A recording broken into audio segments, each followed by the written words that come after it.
nosotras somos Dos con Todo en este inicio de mes, 1 de abril, en vísperas del denominado Día de la Liberación, pero vamos a traer otros temas también igual de importantes. Mon, ¿cómo estás? Muy bien, Dul, lista con la información, porque sí, inicia el mes y estamos a la espera del anuncio que hará Donald Trump el día de mañana sobre los aranceles que podrían aplicarse acá en México. Así es, pero también hay otro tipo de información en el capítulo de Yunes Márquez. Pues hoy la dirigente nacional de Morena, Luisa Alcalde, ha dicho que la Comisión de Honestidad, que era la encargada de definir si se aceptaba o no a Yunes en las filas, en la militancia de Morena, pues al final dijeron que no, porque prácticamente todavía milita en el PAN, no puede militar en dos partidos. Y bueno, hoy la revista Forbes, como cada año en abril, publica la actualización de las personas más ricas del mundo, y resulta que en el último año, pues Ricardo Salinas Pliego, dueño de Grupo Salinas, pues ha perdido bastante dinero en el marco de las disputas con el gobierno mexicano por sus adeudos fiscales. Hablaremos de eso, y en el Con Todo, Mon, trae algo muy bueno. Sí, Dul, en el Con Todo les hablaremos de las propuestas o de los planteamientos que están haciendo estudiantes de la UAP, esta Universidad de Puebla, que después de más de 30 días de protestas, pues levantaron un paro que mantuvieron, y lo que están denunciando es que lo hicieron pues presionados por las autoridades, por la rectoría de esta universidad. Les tenemos detalles de lo que están exigiendo que tendría que pasar de aquí en adelante. Perfecto, entonces una breve pausa y arrancamos. Sean bienvenidos, sean bienvenidas.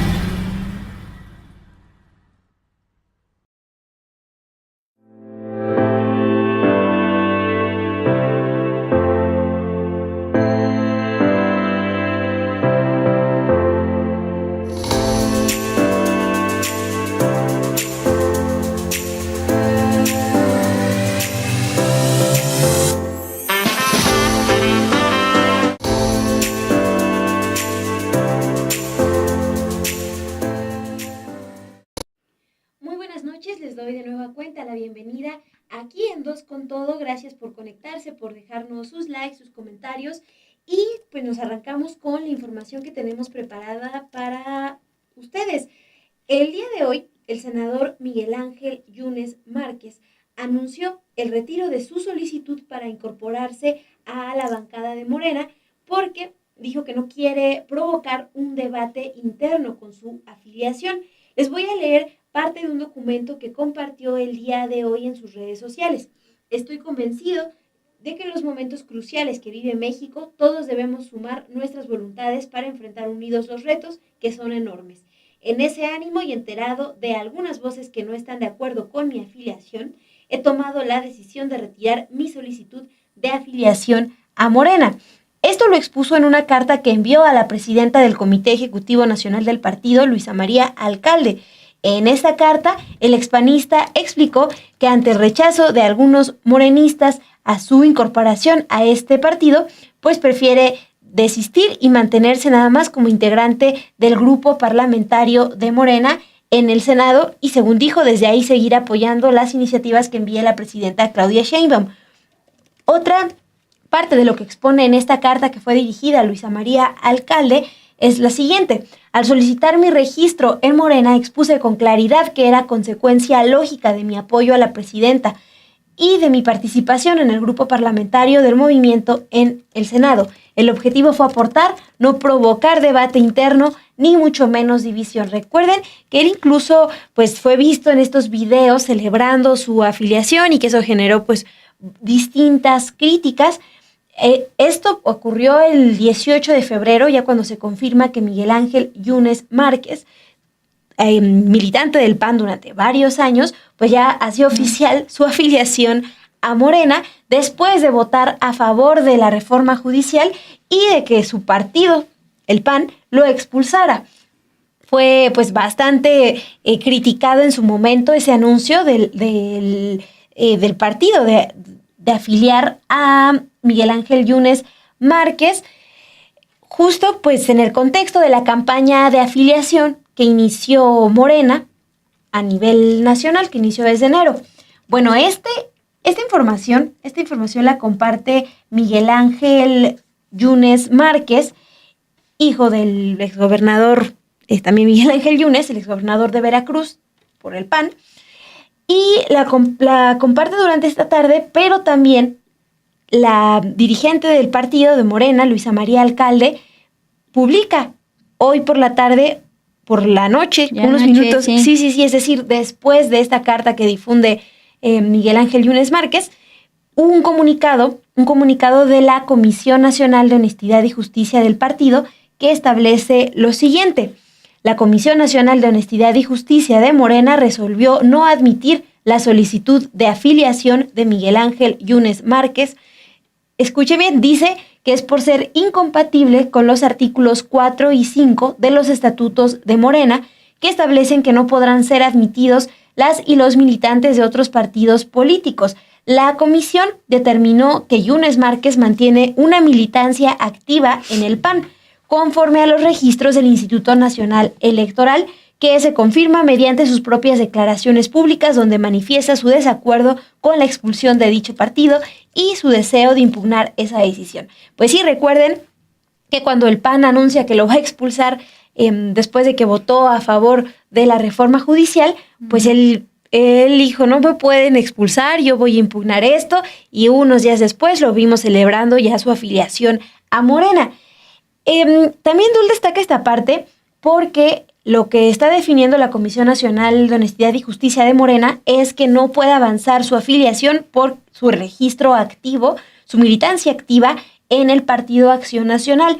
Pero el 21 de febrero, cuando la Comisión Nacional de Honestidad y Justicia informó que analizaría este caso de oficio, dijo que esto se analizaría pues con base en un artículo de su estatuto, el artículo 47, en donde se establece que es responsabilidad del partido admitir y conservar en su organización personas que gocen de buena fama pública. Practiquen la rendición de cuentas, eviten la calumnia y la difamación. En esa ocasión se dio ese artículo como sustento para iniciar el análisis de si se afiliaba o no al senador Yunes Márquez.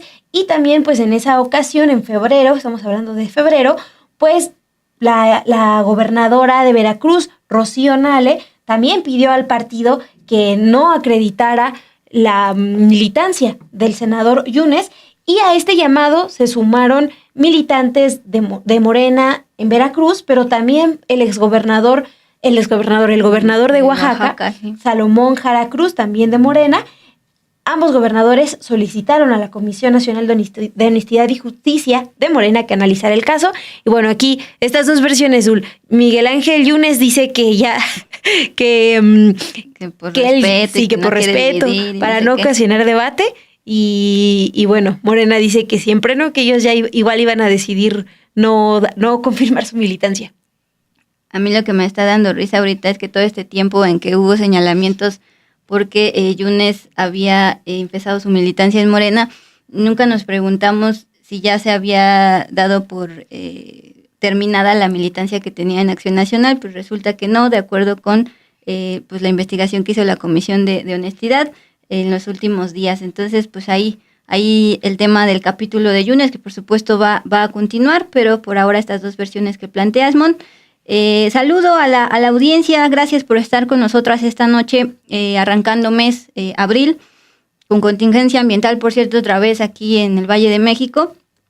Y estaba preguntando en el chat si alguien por acá de casualidad es de Chihuahua, porque vamos a hablar al respecto y de unos espectaculares o en general de propaganda que se está viendo en esa entidad de la senadora de allá, de Morena, Andrea Chávez. Bueno, antes de dar como tal esta nota, quiero dar el contexto de que ya lleva bastantes días en campaña Acción Nacional contra esta senadora Andrea Chávez, primero en entrevistas, por ejemplo en Radio Fórmula, ampliando este tipo de cortes en redes sociales para, según ellos, editorializando ya, diciendo que la callaron y bla, bla, bla. Bueno, Ahora ya lo hacen de manera más seria, es decir, ya presentan una denuncia ante la Fiscalía General de la República, un grupo de militantes de Acción Nacional, justamente ahí está el dirigente de Acción Nacional, Jorge Romero, pero también otros integrantes. Esta denuncia ante la Fiscalía General de la República presentada el día de hoy es contra la senadora de Morena, Andrea Chávez Treviño, pero también contra el empresario Fernando Padilla Farfán y contra las empresas F Medical y Línea Médica del Sur. ¿Por qué? Por presunto tráfico de influencias, presunto desvío de recursos públicos y presunto enriquecimiento ilícito. Justamente estamos viendo en pantalla pues la serie de panistas que fueron hoy a presentar esta denuncia contra la senadora Andrea Chávez. Bueno, en los últimos días Acción Nacional ha señalado a la senadora de Morena, Andrea Chávez, de estar realizando actos de campaña bastante anticipados para la elección a la gubernatura de Chihuahua en el año 2027. Se han visto pues imágenes de ella en Chihuahua y se están utilizando vehículos para hacer caravanas. De acuerdo con esta denuncia, estos vehículos están presuntamente vinculados con las empresas del empresario Fernando Padilla, que el PAN identifica cercano al senador Adán Augusto López. Voy a leer las palabras de Daniela Álvarez Hernández. Ella es presidenta del Comité Directivo Estatal precisamente del PAN Chihuahua. Si ustedes acuden al estado de Chihuahua, por eso les preguntaba si andan por ahí, podrán darse cuenta que desde que era diputada federal hasta la fecha, de manera permanente, hay anuncios espectaculares a lo largo y ancho del territorio estatal.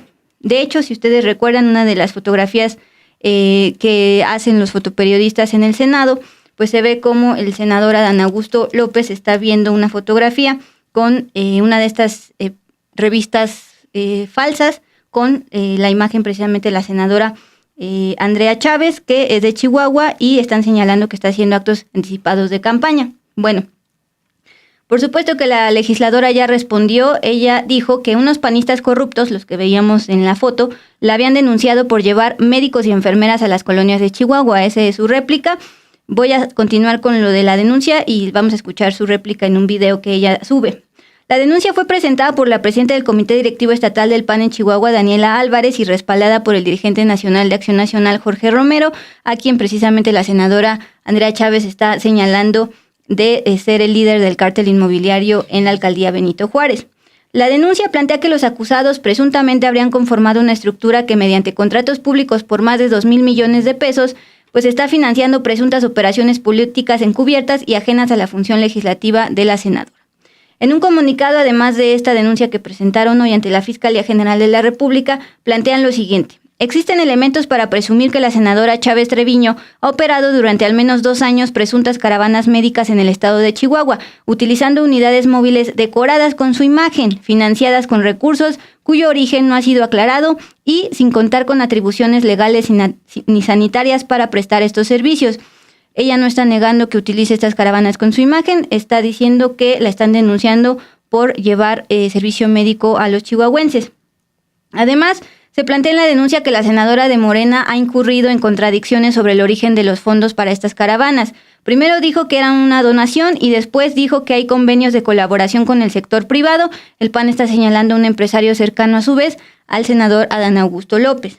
Bueno, finalmente el dirigente del PAN, Jorge Romero, señaló a la senadora de estar haciendo una campaña anticipada y también cometer abuso de poder, lo cual dice es ilegal, porque lo que anunciaba como apoyo de la clase empresarial todo indica que es para promocionarse anticipadamente. Bueno, como escuchan, todo es presuntamente, pero ya presentaron la denuncia ante la Fiscalía para que sea la Fiscalía la que investigue. Mientras tanto, vamos a escuchar la breve réplica, la breve respuesta que da la senadora Andrea Chávez a este acto en particular. Hace unos minutos los panistas corruptos me denunciaron ante la Fiscalía General de la República por llevar médicos y enfermeros a las colonias de Chihuahua. ¿Y qué creen? Mis poderosos amigos espías me enviaron en exclusiva el video de la reunión que tuvieron después. Acá se los muestro. Engaño. Somos lo que somos. Somos ratas. Y Dul, vamos a otra información también importante. Perdón, Mon, sí nos llegó una respuesta de la audiencia sobre lo de Chihuahua y sobre lo de la senadora.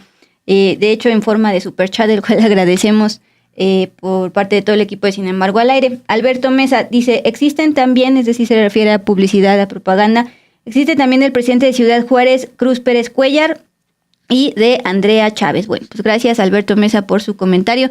Ahora Simón, perdóneme. Ay, gracias, sí, gracias también a quienes están escribiendo aquí en el chat, quienes se van conectando en este momento, pues nos seguimos con más noticias, Zul. Les decía que es información importante. Hoy la revista Forbes actualizó su lista anual de personas con más fortuna en el mundo.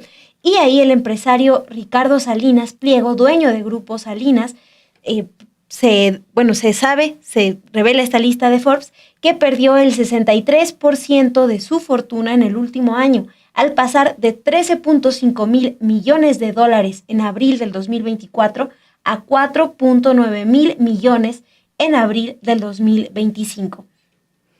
Precisamente, estamos viendo en pantalla esta publicación de la revista Forbes, que al igual que Bloomberg, cada cierto periodo publica la lista de personas más ricas del mundo. Este artículo en particular se enfoca en los más ricos de América Latina año 2025 y sí hace un comentario respecto a Ricardo Salinas Pliego, el cual voy a leer a continuación.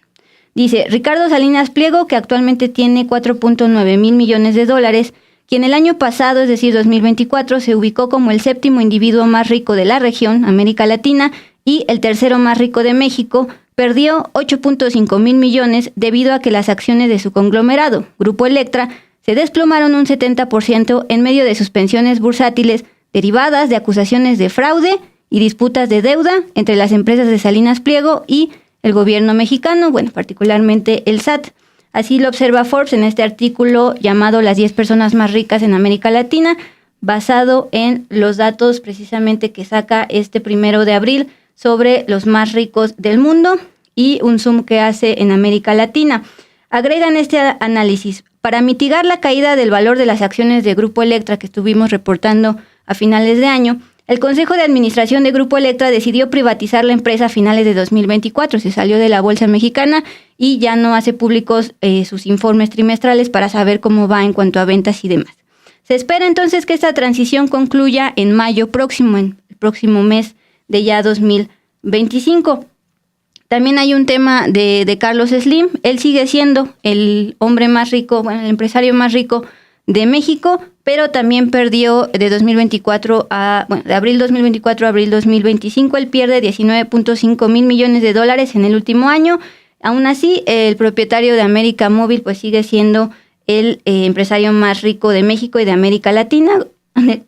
Goza de 82.5 mil millones de dólares, el dueño pues de todo este conglomerado, tanto de América Móvil, también Sanborns, Telmex, también está en el sector minero y Grupo Carso también en construcción.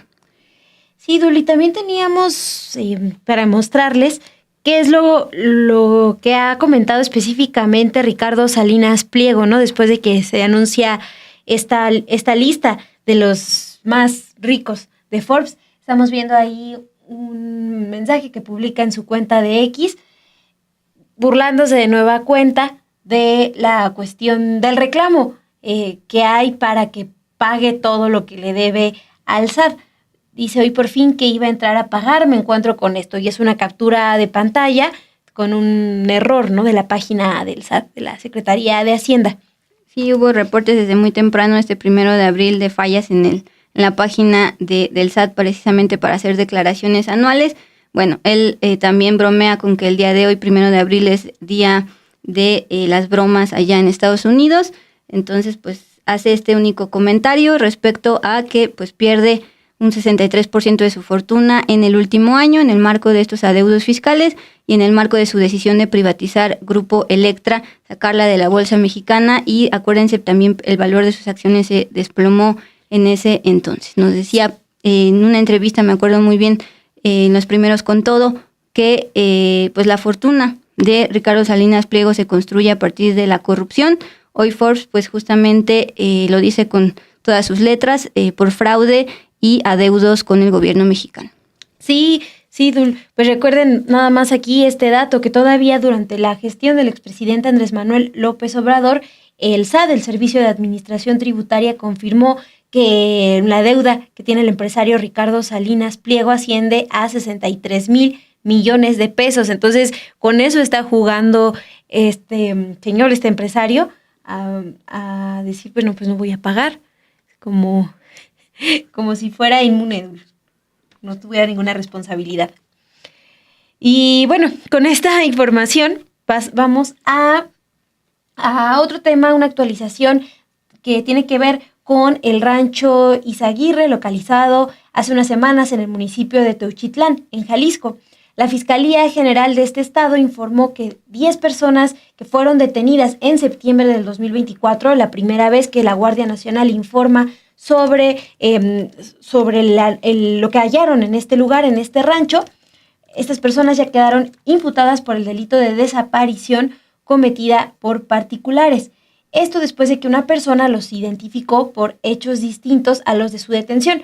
¿Por qué? Porque cuando fueron detenidos en septiembre del 2024, estas personas lo que informaron las autoridades es que tenían armas. Entonces estaban investigadas por esa parte, pero ahora lo que informa la Fiscalía es que están siendo investigadas por el delito de desaparición.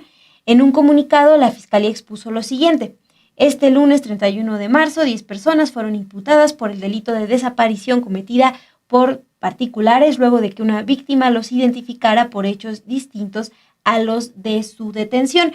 Cuando la Guardia Nacional inició investigaciones en este rancho, unas investigaciones que después fueron cuestionadas por los colectivos de búsqueda que aquí les hemos comentado, expusieron que cuando llegan al rancho a hacer revisiones después de recibir distintas llamadas anónimas, pues no estaba resguardado el lugar, ni siquiera tenía candado la entrada. Entonces, bueno, en esa primera investigación que hace la Guardia Nacional, el 18 de septiembre del 2024, fueron liberadas 2 personas que estaban ahí detenidas y también fue localizada un hombre sin vida y además pues se registró la detención de estas 10 personas que ahora pues serán investigadas por el delito de desaparición.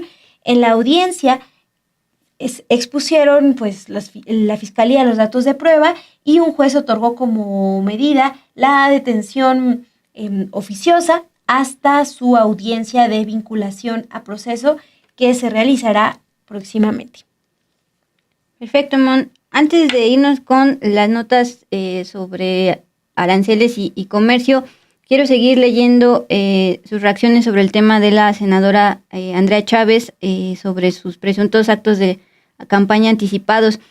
Acá viene alguien más de Chihuahua, gracias. Gerardo Aguirre Baeza. Yo vivo aquí en Chihuahua, tristemente las caravanas sí tienen la cara de Andrea Chávez, pero es la única servidora que siempre anda a pie recorriendo el estado. Gracias a Gerardo por su comentario. También dice el castigador, a mí no me gustan esos procederes de la senadora Andrea. Y más por acá estaban comentando sobre otros temas. Espérenme. Ahí está. Omar era el que también nos preguntaba sobre el tema. No, más bien aclaraba el tema del SAT, que ayer fue el último día para presentar la declaración anual, pero el día de hoy estaba fallando la página. Había reportes de eso. Y también, por ejemplo, ya perdí aquí el comentario. No, un comentario de Letitia Rea, que nos pregunta si Slim sigue en esta lista, ¿no?, de los multimillonarios que actualiza Forbes. Sí sigue. Sí, decías que perdió 19.5 mil millones de dólares en el último año, pero pues, todavía parece como uno de los más ricos.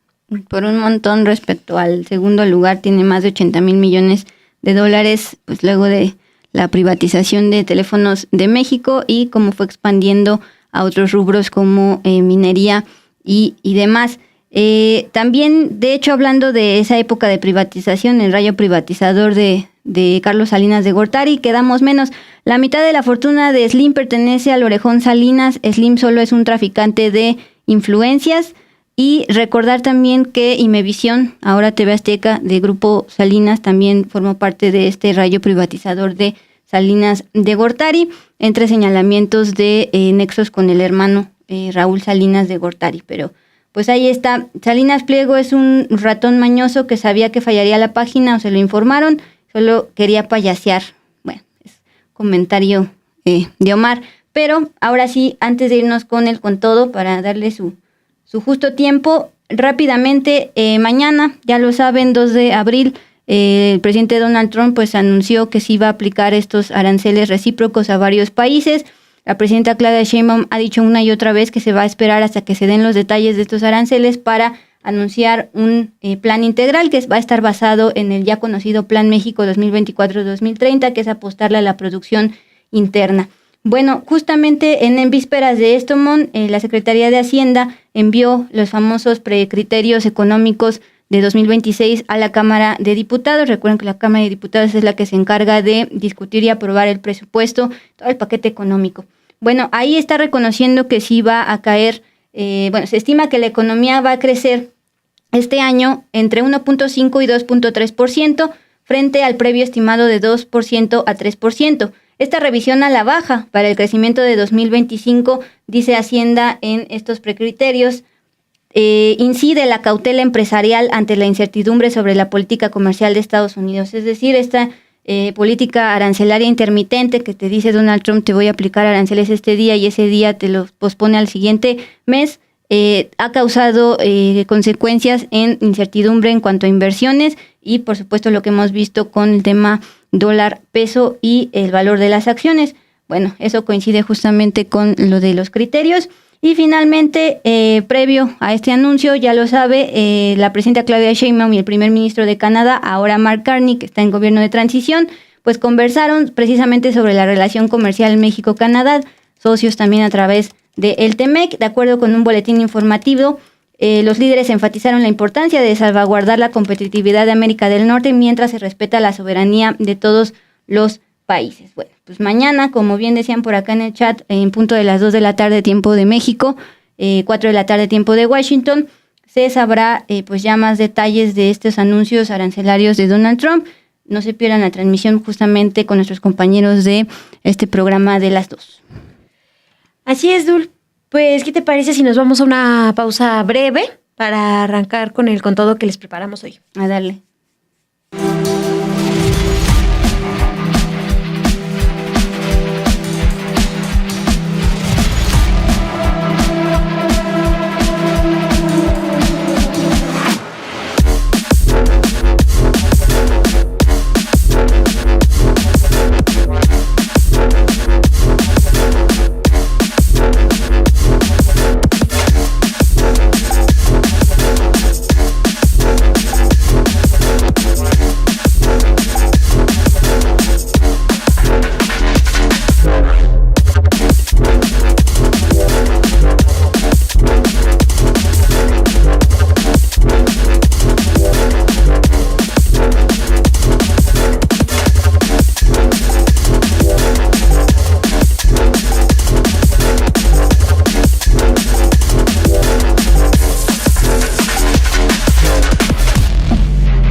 Estudiantes de la Benemérita Universidad Autónoma de Puebla, la UAP, finalizaron el paro de labores que se replicó en distintas facultades durante más de un mes.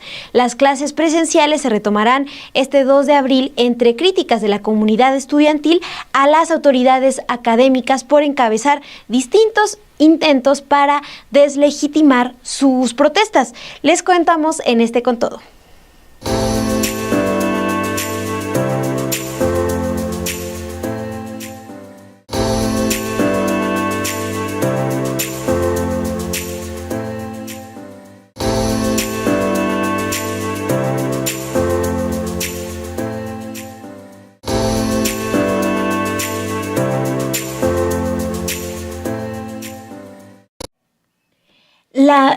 Universidad Autónoma de Puebla, la Benemérita Universidad Autónoma de Puebla, la UAP, pues estuvo en protestas durante más de un mes.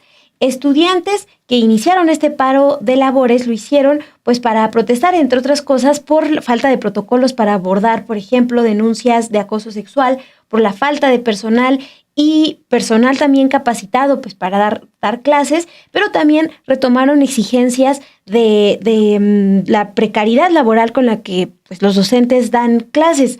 Y también exhibieron la falta de inmobiliario. De todo eso se estuvo hablando durante las últimas semanas desde la UAP. Desde la rectoría, que encabeza Lilia Cedillo Ramírez, se comprometieron a mantener un diálogo con las y los estudiantes, pero aseguran estas estudiantes que fueron presionadas a levantar la protesta ante distintas acciones con las que las autoridades intentaron dividirlos como comunidad estudiantil y minimizar sus exigencias. Las protestas comenzaron los últimos días de febrero y fueron encabezadas por alumnos de la Facultad de Medicina. Desde la Facultad de Medicina exigían, entre otras cosas, que se les garantizaran plazas para realizar sus prácticas en hospitales. A finales de febrero, las y los estudiantes de medicina tomaron las instalaciones, pero llegaron a acuerdos con las autoridades educativas y levantaron el paro el 1 de marzo. Esto con la Facultad de Medicina, pero las protestas se extendieron en otras facultades y pues se sumaron a este paro las facultades de Filosofía y Letras, Lenguas, Psicología, Artes, así como de Físico-Matemáticas.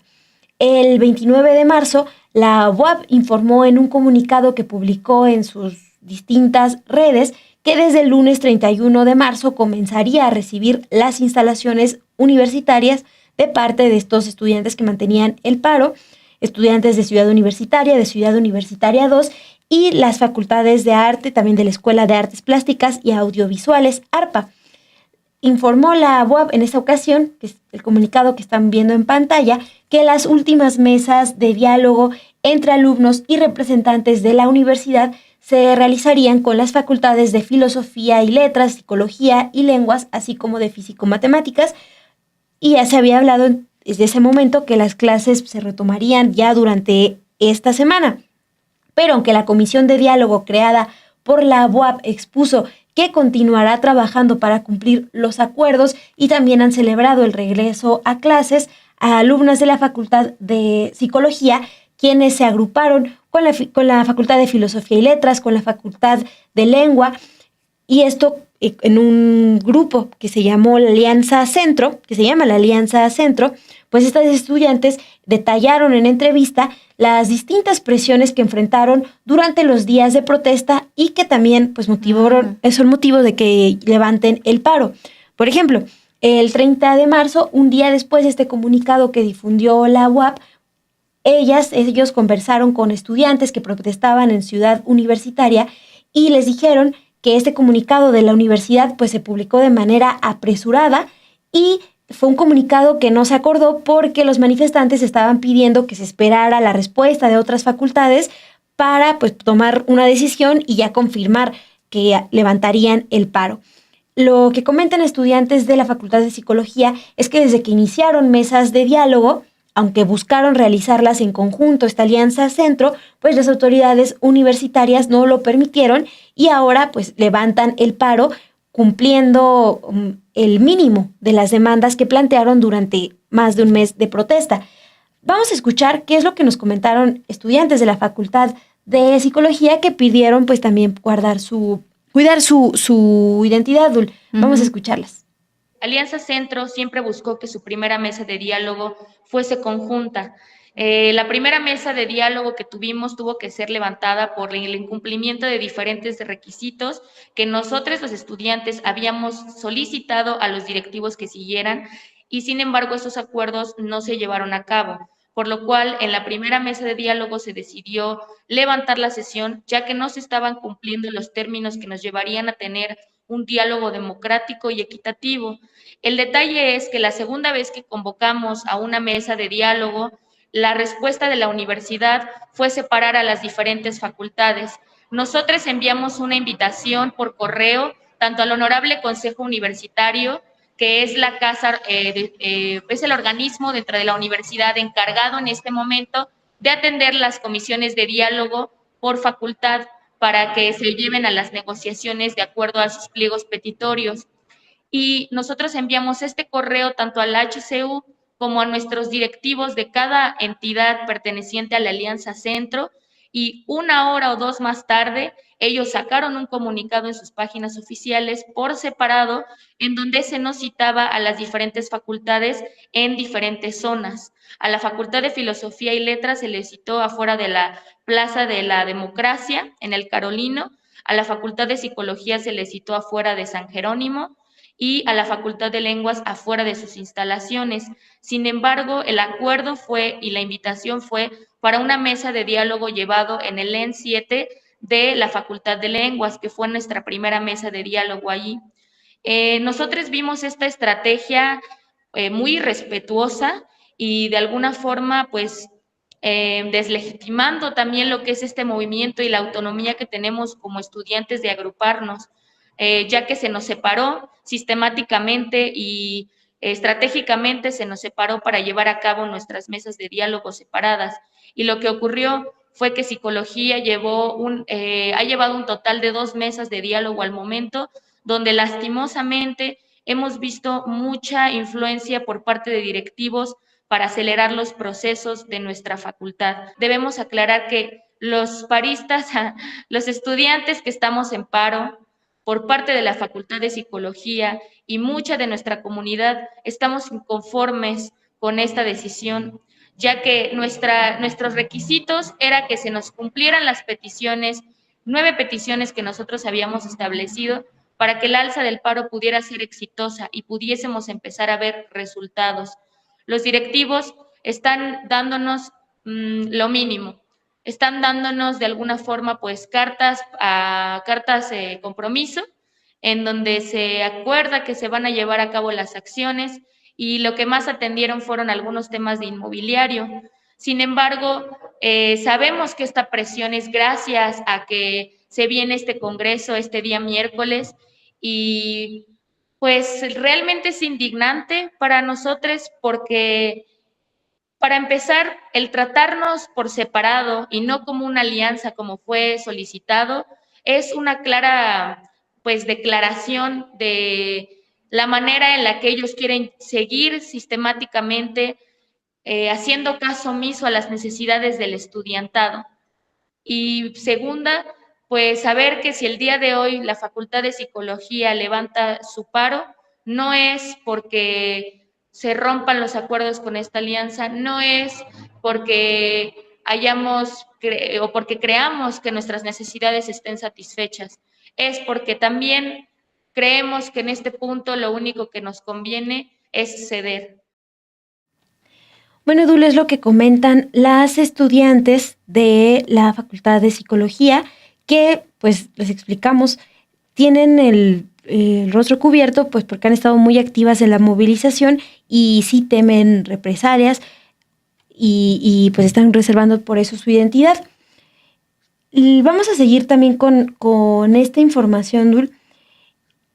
Algo que destacan, y ustedes escucharon, que destaca, por ejemplo, Nefer, a quien escuchamos, estudiante de la Facultad de Psicología, son las estrategias que utilizó la universidad para dividir a los estudiantes como comunidad estudiantil. Por ejemplo, promover las clases en línea, pese a que los llamados a seguir con el paro continuaban. Lo que estaban llamando era a seguir en el paro y hasta ese momento pues retomar las clases, pero desde la universidad se estaban también fomentando estas clases en línea. También expusieron que antes de tomar la decisión de levantar el paro, les sorprendió que en estas mesas de diálogo se presentaron 2 propuestas nuevas de pliegos petitorios, una del Consejo de la Unidad Académica, y que este consejo pues está encargado de atender necesidades estudiantiles y también llevar estas necesidades a la dirección, pero también a la rectoría. Lo que les llamó la atención fue que en la Facultad de Psicología, esta es un área muy poco conocida por los estudiantes, y desde que ellos inician sus protestas, pues acordaron no permitir la entrada de estos organismos a su organización para la redacción del pliego, porque pues veían peligroso que pudieran tener alguna relación con decisiones pues de parte de la dirección. Y también pues había, por ejemplo, están destacando que el 26 de marzo, en estas mesas previas a que se anuncia que levantaran el paro, se presentó otro organismo con un pliego petitorio que no fue consultado ni leído ante la comunidad estudiantil y que fue presentado por un grupo que se nombró como los alumnos independientes. Ellos llevaron otro pliego distinto al que ellos tenían y pues lo que exponen estos estudiantes es que los alumnos independientes, como se nombran, pues sí ubicaron que algunos están pues más relacionados con el consejo universitario. Entonces, pues están alertando que estos pliegos forman parte también de decisiones que se pudieron haber tomado, que se tomaron más que nada desde la dirección, sin escuchar lo que estaban planteando ellas y ellos como estudiantes. Vamos a escuchar qué es lo que nos comentan sobre la criminalización que enfrentan en la universidad. El problema de la UAP y que también aqueja a la Facultad de Psicología es que a los estudiantes se nos ha tratado de demeritar a través de hacernos culpables, de señalarnos, pues tal vez sonará fuerte, pero casi como secuestradores de la educación, ya que pues muchas veces se nos señala que fuimos nosotros quienes detuvimos las actividades académicas, que fuimos nosotros quienes detuvimos las actividades incluso administrativas. Sin embargo, queremos recordar que la Benemérita Universidad Autónoma de Puebla fue quien decidió enviarnos a clases en línea como una estrategia para evitar que las personas se manifestaran, porque el día en donde Medicina acude a CEU y donde CEU hace toma de sus instalaciones, en la noche, como aproximadamente a las 11, la UAP lanza un comunicado diciendo que las clases se van a ir en línea, lo que evita que las personas se conglomeren, lo que evita que las personas se involucren en el movimiento y desde ahí ya sistemáticamente empieza el problema, empieza la segregación, empieza el silencio que quieren hacer a sus estudiantes. Aunado a esto, pues continúan una serie de estrategias mediáticas para hacer quedar a los estudiantes de la UAP como todo menos una lucha legítima. Y ese es un problema muy grande porque incluso psicología se vio confrontada ante esta realidad cuando se nos mencionaba y se nos hacía responsables de que nosotros no quisiéramos el regreso a clases, se nos cuestionaba de forma, pues sí, con una intención ya clara, con una ideología detrás de la pregunta, el por qué no queríamos soltar las instalaciones, el por qué no aceptábamos y que ya nos estaban resolviendo, por qué queríamos más, por qué seguíamos exigiendo, por qué seguíamos con las instalaciones, por qué seguíamos en esta lucha, que incluso nos llegaron a mencionar que nosotros éramos quienes estábamos afectando la economía de los foráneos, que gracias a nosotros muchos no han tenido la oportunidad de tener una educación digna, que muchos compañeros ya quieren regresar a clases y que nosotros somos quienes los estamos afectando. El problema de poner esta división en contra es que el estudiantado no se siente representado por una lucha que no aboga para nada más ni nada menos que una educación digna. Claro que queremos volver a clases. Es precisamente por eso estamos aquí, estamos luchando por nuestra educación. Y sin embargo, a veces pareciera que la comunidad, y no solo hablando de estudiantes, sino incluso administrativos, incluso tal vez la comunidad externa, y esto se entiende porque no hay información, a veces pareciera que la comunidad pensara que el simple estar en clases es en realidad tener una educación digna, cuando no lo es. ¿A qué clases queremos regresar? ¿Queremos regresar a las mismas clases por las que estábamos luchando? A veces, y nosotros las personas que somos activas en el paro, entendemos que es un sacrificio por un beneficio, que no hay recompensa si nosotros no construimos este camino para llegar a nuestros objetivos. Y el problema es que la UAP se ha encargado durante todo este mes, a través de diferentes estrategias, de meritar la lucha que estamos teniendo como estudiantes. Y hablábamos de esta criminalización También es importante recordar que desde el sábado 15 de marzo, académicos y trabajadores, pero de la Facultad de Ciencias Físico-Matemáticas de la UAP, denunciaron que los estudiantes que estaban en paro habían sido víctimas de amenazas y amedrentamientos, por lo que desde ese entonces ya temían ser desalojados por la fuerza. En esa ocasión, el sábado 15 de marzo, en entrevista con Sin embargo, una de las profesoras que pidió reservar su nombre por temor a represalias, reveló que pues varias personas llegaron a Ciudad Universitaria para intimidar a los alumnos lanzando bombas molotov y petardos. En esa ocasión detalló que algunos miembros de la comunidad estudiantil han recibido incluso amenazas de muerte en sus perfiles de redes sociales, y esto pues también llevó a los jóvenes a buscar ayuda de los académicos. Me parece esta parte importante pues para poner en contexto que no nada más son las denuncias que exponen las estudiantes de la Facultad de Psicología, sino que a estas agresiones pues también estas denuncias de agresiones se sumaron académicos de otras facultades. Y les hablábamos, por ejemplo, de que el paro inició en la Facultad de Medicina, que se levantó antes y después continuó en otras facultades. Bueno, parte de esta movilización o parte de lo que alcanzaron las y los estudiantes de la Facultad de Medicina fue la destitución del director Luis Guillermo Vázquez. También lo que se logró, por ejemplo, fue agilizar el registro, ¿no?, de los estudiantes a que comenzaran pues ya sus prácticas, y eso pues también fue un motivo por el que se aceleró, ¿no?, los diálogos entre los estudiantes y el personal de rectoría. Así es como lo confirmó una profesora de esta facultad, de la Facultad de Medicina, quien acompañó las protestas y que también dio su testimonio de manera anónima, pero ella planteó que pues los estudiantes también se movilizaron rápido para poder registrar sus prácticas, ¿no?, a tiempo, y que no causara pues más retraso esta cuestión de la movilización. Pero es importante exponer esto porque ya también hay, por ejemplo, una postura desde esa profesora de la Facultad de Medicina, que les repito, dio su testimonio de manera anónima, pero pues sí planteaba que lo que quedó pendiente es ver a la rectora de la UAP, porque acudió en algún momento nada más a tomarse prácticamente una fotografía, y pues lo que querían era más presencia de la rectora Lilia Cedillo Ramírez. Al final lograron acuerdos, los compromisos se hicieron a través del área jurídica de la rectoría, pero pues faltó, es lo que exponen, la presencia de la rectora, y es algo también que comenta Maradri, una de esas estudiantes que nos dio su testimonio, porque lo dice de esta manera. En los estatutos de la universidad, pues se habla de que el máximo cargo lo ejerce la rectora, y buscábamos que ella estuviera presente.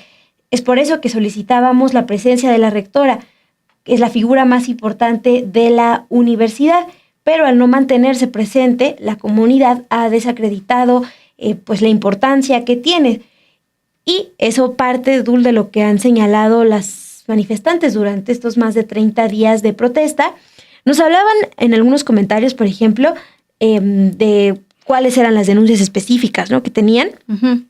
Vámonos particularmente con este caso de la Facultad de Psicología de la UAP.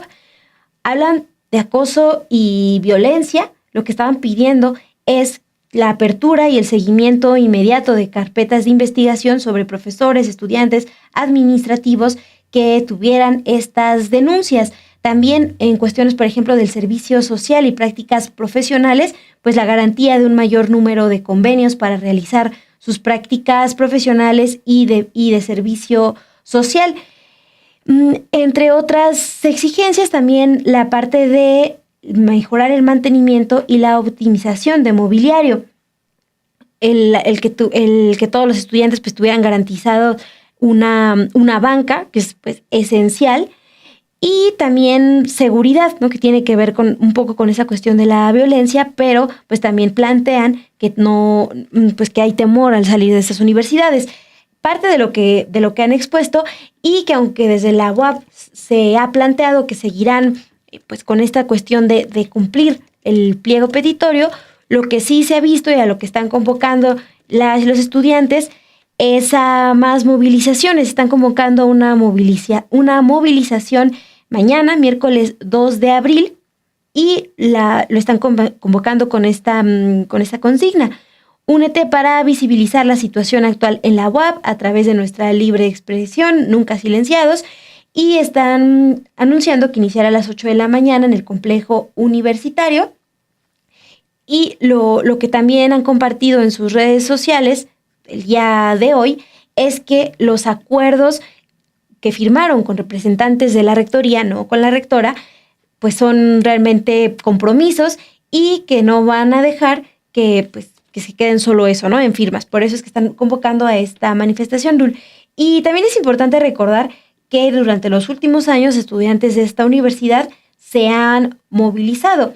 El referente inmediato son las movilizaciones de la UAP en el 2020, cuando las distintas facultades de esta universidad también se fueron a paros para exigir seguridad para sus estudiantes por el asesinato de estudiantes de medicina.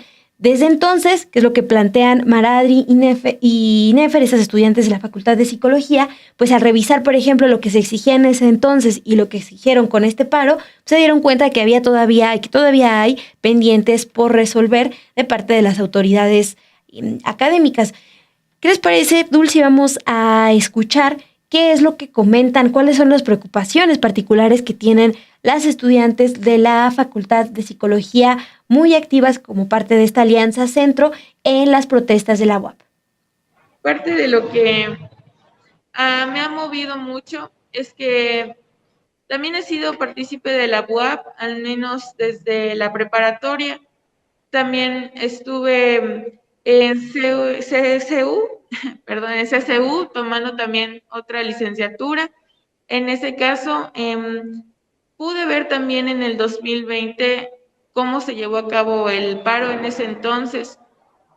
Esto también me llevó a darme cuenta de que justo en estas jerarquías de poder seguía habiendo un montón de lo mismo. Era parte de estas organizaciones que intentábamos atacar, eran organizaciones que seguían ejerciendo cierto poder para que nosotros fuéramos de la misma manera que estas personas a las que queremos derrocar, a las que se les quiere atacar, a las que se les señala, o a las personas que incluso como directivos se les visibiliza para que pues sean de la manera en la que nos tratan. Que siempre, bueno, a base de la discriminación. En lo particular, esta es mi segunda ocasión intentando tener una licenciatura en la Benemérita Universidad Autónoma de Puebla. Yo estoy de alguna forma contextualizada ya con el sistema que se vive aquí adentro. Fui parte también activa dentro del paro de las batas blancas que se llevó a cabo en 2020. Y entiendo que hay cuestiones en la universidad que han tenido huecos tanto en una cuestión académica como en una cuestión de seguridad durante mucho tiempo. Y cuando yo ingresé a esta licenciatura, pues me enfrenté con la misma realidad. La UAP tiene una falta de excelencia académica, que es algo de lo que se jacta. La Benemérita Universidad se conoce como una de las universidades con mayor prestigio en el país. Sin embargo, la calidad educativa, al menos en las unidades académicas en las que yo he estado, no es suficiente para lo que prometen. Tenemos muchísimos profesores que no se presentan a clases, profesores que no tienen maestría y dan clases en una licenciatura, profesores que no atienden de forma efectiva las necesidades de sus estudiantes, no tienen realmente preparación pedagógica necesaria para transmitir sus conocimientos. Es desgastante pensar que puedo contar con las manos de mis dedos los buenos profesores que he tenido a lo largo de estos semestres. El día de ayer platicábamos con un compañero y decía que en sus 9 semestres que él lleva en la Facultad de Psicología ha tenido en su mayoría profesores barco. Y esta es una necesidad que genuinamente es muy imperante, porque ¿de qué forma vamos a crear un futuro? O sea, ¿de qué forma nosotros vamos a salir con una educación, un profesionalismo de calidad si nuestra educación es bastante precaria? Realmente la UAB le hace alusión a su nombre de autónomo, porque lamentablemente como estudiantes tienes que aprender a ser autónomo si quieres aprender. Realmente pues, o estas oportunidades que ofrece la universidad realmente no son satisfactorias. Ahora, también la situación que se vive aquí dentro de la Facultad de Psicología es que hay muchísimos pensamientos retrógradas, comentarios misóginos, actos de acoso por parte de los docentes, que si bien uno no tiene manera de señalar este tipo de cuestiones, porque los comentarios son bastante, ¿cómo decirlo? Son bastante enmascarados. No nos sentimos cómodos con ciertos comentarios, pero como tal no están señalando a nadie y por ello no puedes causar una denuncia. Pero esto solo denota la ideología detrás de los docentes que imparten clases aquí en la Facultad de Psicología. Personalmente he sufrido acoso por parte de docentes que pertenecen a esta institución, y muchas veces entre el mismo estudiantado pues se silencian ciertas cosas. No se da la apertura a que exista esta denuncia porque realmente los casos no son atendidos. Si incluso hay muchas trabas para denunciar cuestiones académicas, las cuestiones de acoso pues generalmente quedan archivadas, muchas veces no solucionadas. El sistema revictimiza a las personas sobrevivientes de acoso y genuinamente creo que es un proceso desgastante para muchas personas, y creo que este movimiento surge, más bien no creo, asevero que este movimiento surge de la impotencia, del hartazgo que el estudiantado siente por este contexto al cual nos tenemos que resignar, porque muchos compañeros saben cuáles son las situaciones, sabemos cómo son los profesores, sabemos cómo son los directivos, y lo único que nos queda decir es, así es la UAP, así funcionan las cosas, no hay nada más que hacer. Y esta movilización estudiantil tiene mucha dignidad porque es un movimiento que conjunta a el estudiantado con estas ganas de luchar por una educación digna, por una educación de calidad, por una educación segura, y creemos que la universidad no ha hecho legítimo esta lucha, nos ha llenado de muchísimas cuestiones amarillistas, se nos ha señalado, de alguna forma a los compañeros de CEU pues se les ha amedrentado bastante, y estamos en contra y rechazamos todas estas técnicas que lo único que hacen es distanciar a la comunidad del el verdadero significado de este movimiento, y no se atienden las necesidades particulares. Pareciera más un juego político, un juego de imágenes, que realmente un atendimiento a las necesidades y un diálogo.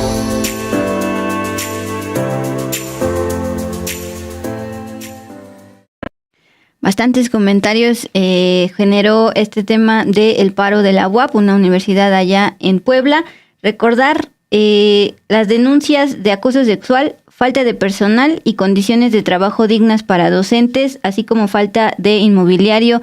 Ese es el centro de las protestas de un grupo de estudiantes. Veíamos en pantalla de varias facultades, de varias carreras, pero gracias a todos sus comentarios. Y para finalizar, gracias por continuar con nosotras. Este tema de Luigi Mangione.